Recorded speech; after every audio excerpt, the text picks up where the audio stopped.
അമ്മേനെ video call വിളിച്ച് നമ്മുടെ പച്ചക്കറിയും ഗ്ലാസ് ഹൗസൊക്കെ കാണിച്ചു കൊടുത്തപ്പോഴാണ് ഇങ്ങനെ പയറും ഇതുവരെ കാ പിടിച്ചില്ല എന്നൊക്കെ പറഞ്ഞപ്പോൾ അമ്മ പറഞ്ഞു അന്ന് അതിൻ്റെ ഇല നുള്ളി വെക്കും, അപ്പോൾ പെട്ടെന്ന് കാ പിടിക്കും ചെയ്യും. ഇല കറി വെച്ചാൽ നല്ല ഹെൽത്തിയാണ്, നല്ല ടേസ്റ്റുമാണല്ലോ. അപ്പോൾ നമ്മളിന്ന് പയറിൻ്റെ ഇല പറിക്കാൻ വേണ്ടി വന്നേ കണ്ടോ. അച്ചിങ്ങ എന്നൊക്കെ ഞങ്ങളവിടെ പറയാം. അച്ചിങ്ങ പയർ കുറ്റിയുണ്ട്, വള്ളിപ്പയറൊക്കെ ഉണ്ട്. അപ്പോൾ അതിലേക്ക് ഇളന്ത ഇല നോക്കി കുറച്ച് പറിച്ചെടുത്തു. പണ്ട് അമ്മ ഉപയോഗിച്ച് വരാറുണ്ടായിരുന്നു കേട്ടോ.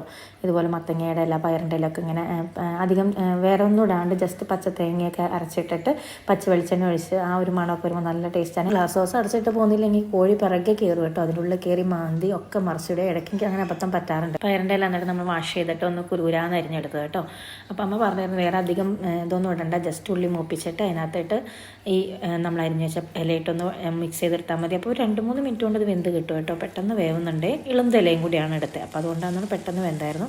അതിനകത്തോട്ട് നമ്മൾ ഇത്തിരി തേങ്ങ ചിരകി അതിനകത്ത് 2 പച്ചമുളക് ഇട്ടൊന്ന് മിക്സിയിലിട്ടൊന്ന് അടി അടിച്ചിട്ട് ഇതിനകത്തേക്ക് ഇട്ടൊന്ന് മിക്സ് ചെയ്ത്